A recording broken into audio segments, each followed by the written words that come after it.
Before Lou Ferrigno ever turned green, the role went to the 7-foot villain from James Bond, and he actually filmed scenes. You're about to find out exactly why, along with 9 other details so strange they were almost erased from the record entirely. By the time this is over, you won't watch the Hulk the same way again. His name wasn't the only thing the network changed, his color almost changed too. And after 5 full seasons, the show never gave him the one thing he was searching for the whole time. Not once, ever. Let's get into it, starting with number 10. Number 10. The Man Who Couldn't Escape the Road. Most people remember the Hulk smashing things. What they forget is that the show was really about a man walking alone on empty roads, with nowhere permanent to go. Every single episode ended the same way. David Banner, never finding his cure, never staying, would stick out his thumb on some desolate highway and disappear into the distance. Composer Joe Harnell scored those moments with a solo piano piece called The Lonely Man, and it hit harder than any transformation the show ever produced. That closing image became the emotional signature of the series. A brilliant scientist reduced to hitchhiking from town to town because stopping anywhere long enough meant getting found. The road wasn't a backdrop. It was the punishment. For a generation of kids watching in the late 70s, that quiet image landed differently than any action sequence because it was about loss, not power. Number 9. The trigger wasn't always anger. Here's something the show quietly embedded that most viewers never fully registered, and it rewrites what you thought you understood about the Hulk. Anger was the most common trigger, yes, but the series was deliberate about showing rage wasn't the only door. Intense fear could do it, profound stress could do it, severe physical pain could push David Banner over the edge just as effectively as fury. The writers were building a character whose vulnerability ran much deeper than a bad temper. That distinction matters. It means Banner wasn't just a man who needed to stay calm. He was a man who couldn't afford to fully feel anything. Fear, grief, physical suffering, without risking a catastrophic transformation. That emotional prison was far more suffocating than most viewers consciously realized. Every moment of genuine human experience was a potential disaster. The show hid a remarkably dark psychological portrait underneath all that green paint. Number 8. The Wanderer with No Fixed Name. The show had a structural formula that was almost radical for network television in 1977, and it's the reason the series held its audience for 5 seasons. Every week, David Banner arrived somewhere new, used a different name, took whatever work was available, and did his best to help people before Jack McGee got close enough to force him to move on. He was a one-man anthology series wrapped inside a single ongoing story, essentially The Fugitive, with a monster underneath. That formula gave the writers extraordinary freedom. Banner could be a ranch hand one week, a hospital orderly the next. Each episode stood on its own, so casual viewers could drop in at any point without a mythology briefing. But for dedicated viewers, the ache of his unanswered quest gave the whole thing weight. Number 7. No supervillains, just one obsessed reporter. Every superhero franchise in the late 70s reached for a costumed villain with a master plan. The Incredible Hulk walked the other direction entirely. Jack McGee, played by Jack Colvin, was David Banner's primary antagonist for the entire run of the series. And McGee wasn't evil, wasn't a criminal. He was a tabloid reporter who believed a dangerous, uncontrolled creature was loose in America, and that exposing it would define his career. His pursuit of the Hulk was motivated entirely by professional ambition and a genuine, if misguided, belief that he was doing his job. That decision made the show's central tension uniquely uncomfortable. You couldn't root against McGee the way you'd root against a supervillain, because his logic was understandable. He was just wrong about who the Hulk actually was. Every time he came close to Banner, the dramatic irony was suffocating. The hunter and the hunted, neither one understanding what the other was living with. Using a journalist instead of a supervillain was a genuinely sophisticated choice. It grounded the story in the real world in a way almost no other comic adaptation of its era managed. Number 6. 3 to 4 hours just to look like a monster. Before a single camera rolled on Lou Ferrigno as the Hulk, 3 to 4 hours had already been spent turning him into one. The process required layers of green body paint across Ferrigno's entire visible skin, a custom wig for the Hulk's wild silhouette, and tinted contact lenses that went in before he could do anything else. Every filming day started the same way. a pre-dawn call time, and a makeup chair that didn't release him until he was unrecognizable. Ferrigno did this repeatedly, across 5 seasons and 82 episodes plus television movies. That's not a makeup application, that's a career commitment measured in paint. The most demanding practical makeup in modern blockbuster filmmaking is considered extraordinary at 2 hours. The Hulk's team was doing nearly double that in 1977, with 1970s materials. What made it work was what came after the chair.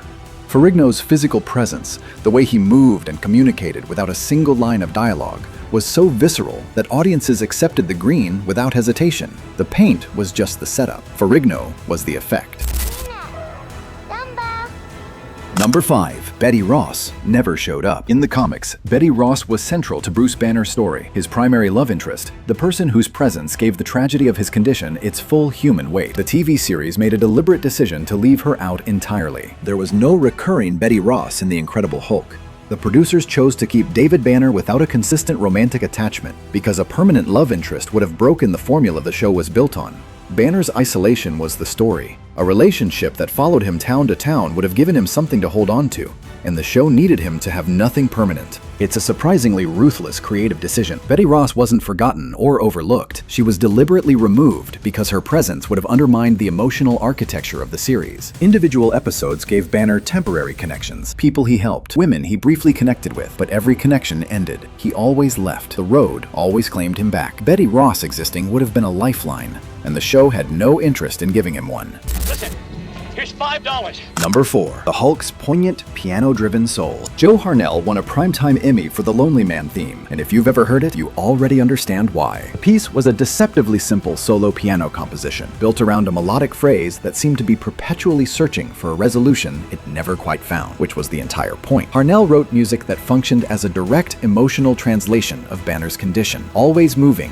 never arriving. The opening of the show had its thunder, the transformation, the roar, the green monster tearing through whatever stood in his way. But the Lonely Man at the close was where the series showed you what it actually was underneath the spectacle. It was a story about grief, about carrying something you couldn't put down. Harnell's piano communicated that more efficiently than any dialogue the writers produced. Television scores in the 1970s rarely got this kind of recognition. The Emmy acknowledged something audiences had felt instinctively, that the music wasn't background noise, it was the show's conscience. Number 3. The Hulk was almost red. Picture every iconic image you have of the Hulk, the green skin, the unmistakable visual that became one of the most recognizable character designs in television history. Now imagine all of it in red. During early development of the pilot, the Hulk was planned to be red. The green that became so synonymous with him it influenced the comic books going forward was not a foregone conclusion when the show was being built. Producers ultimately chose green, which aligned with the comic source material. But the fact that a red-skinned Hulk existed as a genuine, considered option is a detail that tends to stop people mid-sentence. The green was the right call. It gave the character an otherworldly, almost radioactive quality that red wouldn't have conveyed. Red reads as rage and blood, while green reads as transformation and contamination, which suited Banner's gamma radiation origin far more precisely. The Green Hulk is so visually definitive that imagining the alternative now feels genuinely disorienting.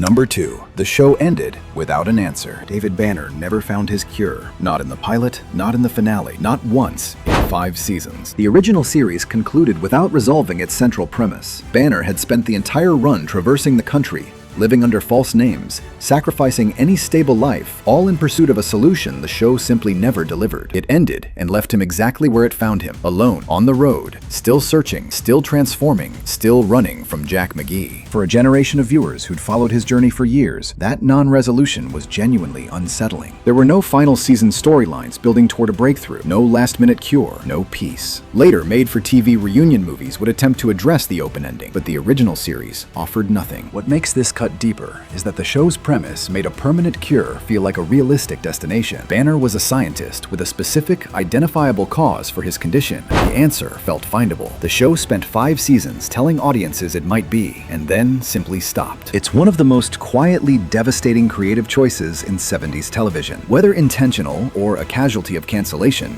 the effect was the same. Number 1. They changed his name because Bruce sounded too comic booky. The most famous scientist the Hulk ever produced wasn't named David Banner in the comics. He was Bruce Banner. The network changed it because they thought Bruce sounded too comic booky. That is the actual documented reason. Network executives decided Bruce didn't sound sufficiently masculine or mainstream for a primetime drama audience. So one of the most recognizable names in Marvel Comics history was quietly swapped for David before the pilot ever aired. Bill Bixby played David Banner for every episode, every interview, every piece of promotional material. And Bruce Banner became something only comics readers would have noticed was missing. The irony is significant. A show based entirely on a comic book character, for an audience aware of the source material. The concern that a single name might make the property feel too much like a comic book, while producing a show literally about a man who turns into a giant green monster, is a level of network logic that deserves its own exhibit. Bill Bixby accepted the change without objection, and made David feel so natural that most casual viewers never questioned it. The name became the show. But somewhere, in every comics reader who sat down to watch the pilot in 1978, there was a brief pause at that first introduction. Bruce became David, and television history was made anyway.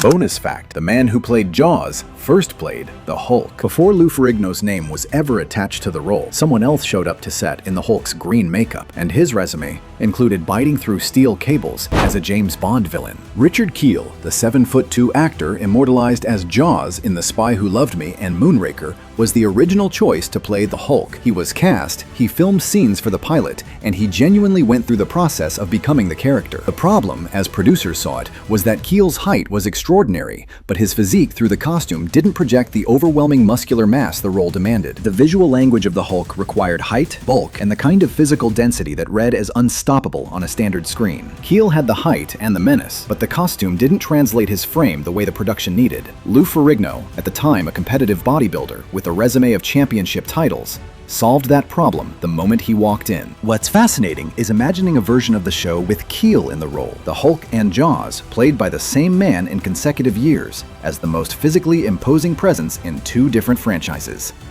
It almost happened. And the fact that it didn't is entirely about costume physics. David Banner spent 5 seasons searching for something he never found, helped hundreds of strangers along the way, and kept moving, because stopping wasn't an option. That quiet, relentless determination is why the show still lands 50 years later. This has been The Vintage Vault. We'll see you in the next one.